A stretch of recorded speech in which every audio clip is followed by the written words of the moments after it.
नमस्कार विद्यार्थियों, मैं सिंबूराम, सहायक आचार्य हिंदी।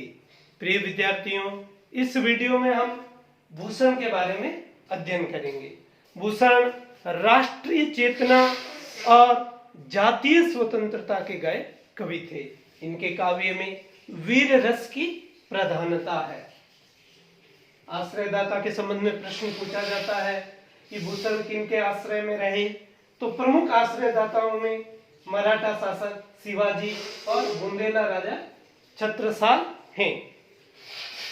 कवि भूषण की उपाधि उन्हें चित्रकूट के सोलंकी राजा रुद्र ने दी थी। इसके संबंध में भी प्रश्न पूछा जाता है, कवि भूषण की उपाधि किसने दी थी, तो चित्रकूट के सोलंकी राजा रुद्र ने इन्हें भूषण की उपाधि दी थी। अगला, भूषण की प्रमुख रचनाओं के नाम लिखिए या किन्हीं दो रचनाओं के नाम लिखिए। इसके संबंध में प्रश्न आता है। तो भूषण की प्रमुख रचनाओं में शिवराज भूषण, शिवा बावनी व छत्रसाल दशक हैं। उन्हें देखें, शिवराज भूषण, शिवा बावनी और छत्रसाल दशक, जिसमें शिवराज भूषण एक अलंकार ग्रंथ है। शिवा बावनी में मराठा सरदार शासक शिवाजी के शौर्य का वर्णन हुआ है।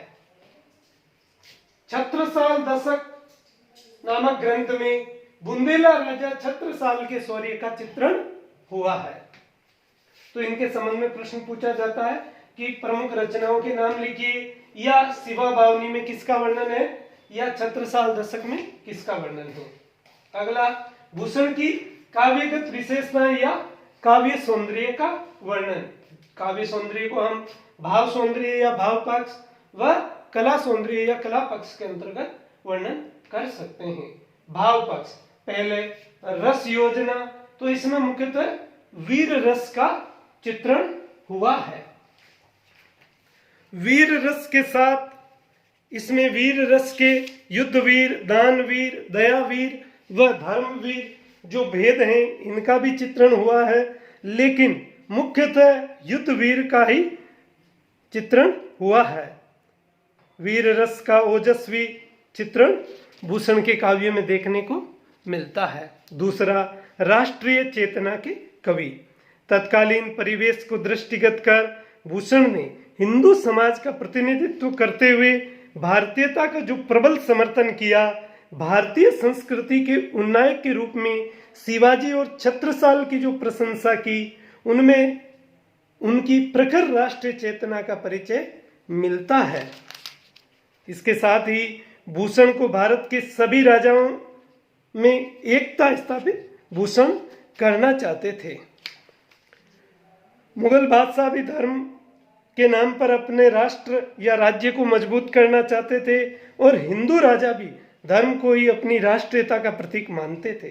धर्म के आधार मानने से भूषण की राष्ट्रीय विचारधारा अपने काल की परिस्थितियों के अनुरूप ही थी। उसमें व्यक्त मातृभूमि के प्रति त्याग एवं शौर्य भावना आज भी प्रेरणादायी है। इस प्रकार कविवर भूषण को सच्चा राष्ट्रीय कवि माना जाता है। तीसरा, सांस्कृतिक आस्था। भूषण के काव्य में भारतीय संस्कृति के प्रति गहरी आस्था का स्वर देखने को मिलता है। उस काल में जिन जिन देशी राजाओं ने अपनी संस्कृति का अनुसरण नहीं किया, अथवा औरंगजेब ने जिस तरह भारतीय संस्कृति को अत्याचार पूर्वक नष्ट करने का प्रयास किया, उसका विरोध करते हुए कवि भूषण ने अपनी निष्ठा व्यक्त की और हिंदुत्व के संरक्षण के लिए शिवाजी के कार्यों का पूर्णतः समर्थन किया। इस प्रकार उन्होंने शिवाजी और छत्रसाल बुंदेला की वीर प्रशस्तियां लिखी। कला पक्ष, जिसके अंतर्गत भाषा, भूषण ने ब्रज भाषा में रचना की, जिसमें अरबी, फारसी, बुंदेलखंडी, खड़ी बोली आदि के शब्दों के प्रयोग भी हुए हैं। भाषा में वीर रस के साथ ओज गुण की प्रधानता है। प्रमुख अलंकारों में यमक, उपमा, रूपक, उत्प्रेक्षा, अतिशयोक्ति आदि का प्रयोग हुआ है। छंद की दृष्टि से देखा जाए तो भूषण के काव्य में सवैया व कवित छंद का प्रयोग हुआ है। कवित छंद का विशेषतः प्रयोग भूषण ने वीर रस की ओजस्वी अभिव्यक्ति के लिए किया है। उनके मनहरण कवित की यति, गति, गेयता, नादात्मकता और पद योजना बहुत ही प्रशस्य हैं। उसमें ओज गुण का पूर्ण रूप से समावेश हुआ है।